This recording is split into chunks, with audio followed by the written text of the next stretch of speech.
So we're starting to get real sick of our house being haunted. I'm over it. Yep, me too. Because every day stuff keeps happening like this. Nope. And like this. And it's getting real frustrating. We have a pre-scheduled to come next Tuesday, but just last night when I was filming a TikTok, this happened. You see what's happening? It's not even plugged in. It's not plugged in. This started happening while we were filming. I'm sick of this. Like and follow for part 7.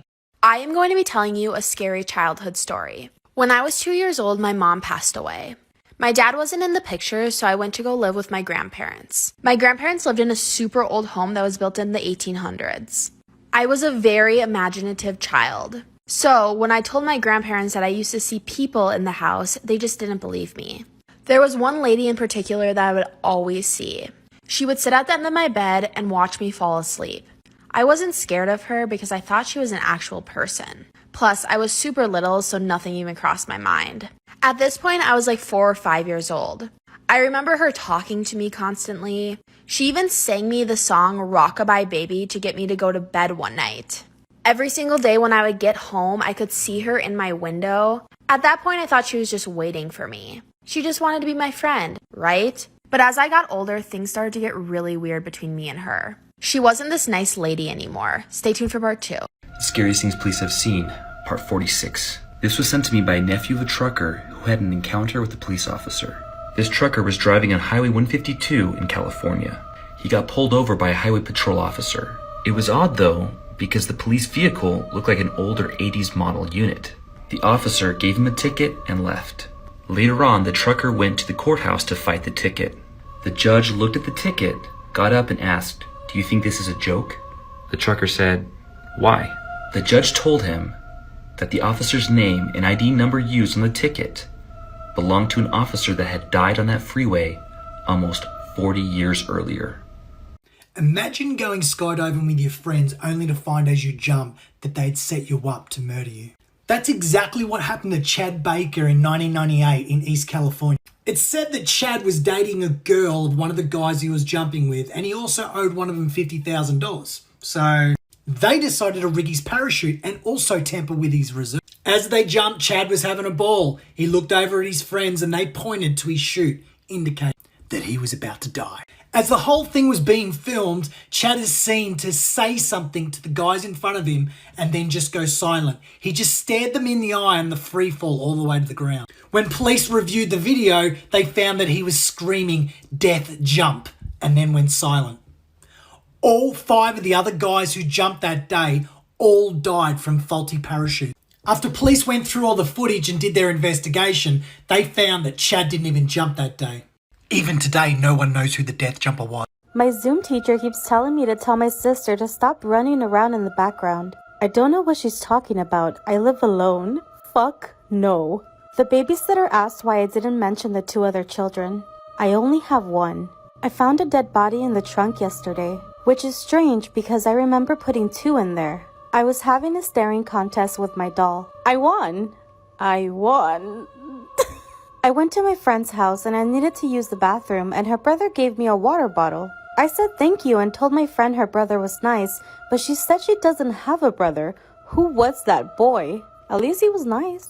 I woke up to hear knocking on the glass. At first I thought it was the window until I heard it come from the mirror again. Getting rid of all my mirrors, got it. Pictures taken right before death. First, we have this 18-year-old girl who wanted to get the most extreme selfie, so she climbed up a bridge which was about 30 feet high. And then she fell off, but it wasn't the fall that killed her. It was on her way down, she grabbed some electrical wires and they electrocuted her. This picture was actually taken by a guy who was just testing out the new camera that he got, and it shows this 14-year-old boy literally flying out of a plane. It turns out he was hidden in the plane wheels, and during takeoff he somehow fell out and it was caught on camera. This looks like your typical best friend picture before a night out, right? Except the night would end in disaster with one of them using the belt she was wearing to strangle the other, and she then blamed it on being intoxicated and said she couldn't remember anything of the night anyways. In 2012, 2 brothers were playing in the backyard when they noticed their dog digging next to the shed.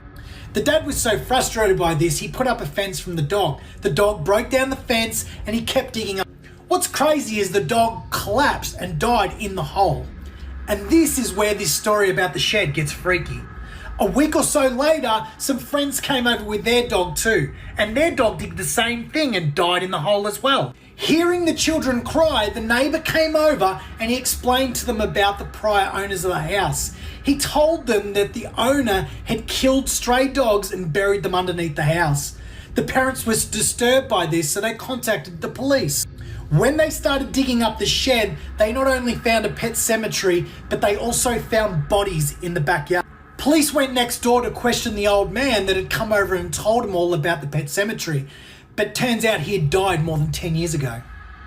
So it's Friday night, it's Roxy's birthday weekend, and we're all going to her house for the first time ever for our group sleepover. So we get there, and honestly, everything seemed really normal at first. Roxy's house was really nice, and honestly, I was confused why she never wanted us there before. So then we start making banana bread, and all of a sudden, Laura jumps and screams and runs to the other side of the kitchen. She's like, "Did you guys feel that?" And we're all like, "What are you talking about, Laura?" She's like, "I swear something just touched my lower back." And Laura's face turned really pale, like she was genuinely scared. And we spend the next hour convincing her that no one was there, no one touched her back. So then we start watching a movie, Disturbia. Shout out to Shia LaBeouf. And Nina goes to the bathroom. And when she comes back, she's like, "Roxy, it looks like something upstairs is maybe leaking because there's this massive wet stain on your bathroom wall." And Roxy's like, "Oh, don't worry, that stain's always there." She's like, "We actually can't figure out where it's coming from. We've had plumbers come and they can't figure it out either. There's no drain or pipe or anything that could be causing a leak at that part of the house anyway." And then Roxy says, "But that's why we think our house is haunted." We all look at her kind of shocked, and she's like, "Yeah, that's why I never invited you guys to sleep over, because it can get kind of creepy." But honestly, at that point, I wasn't that creeped out until we went to bed, because that's when stuff started getting weird. Scary Things Kids Say Part 7. My 4-year-old daughter randomly said to me, "I want to know what the inside of your head looks like."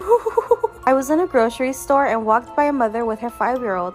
The little boy smiled and waved, so I smiled and waved back. Then he said, "You should eat your friends for dinner. That's what we do." My cousin's front door randomly opened by itself, and her 3-year-old son said, "Hi, Uncle Pat." Pat was my cousin's brother who died 10 years earlier, but her son had never even been told about him. My little cousin came home and started staring at all the Christmas decorations. He said, it'll take 11 days. 11 days later, we went out for dinner and an intruder took most of our decorations. I was changing my daughter's diaper in the middle of the night when my 2-year-old came in and stood next to me. She looked at me with a big smile and in a sing-song voice said, "Mommy, there's somebody behind you." The scary thing was that we were home alone. How to Traumatize Children, Part 5. In a 2002 episode of SpongeBob SquarePants, a health inspector visits the Krusty Krab for inspection. Meanwhile, a TV report had speculated that there had been incidents of a fake health inspector, roaming about restaurants looking for free food. Believing that the health inspector is the imposter, SpongeBob and Mr. Krab proceed to present him with a disgusting burger that led to his death. Even though the health inspector is not actually dead, SpongeBob and Mr. Krab proceed to secretly bury the inspector's body in order to conceal their act.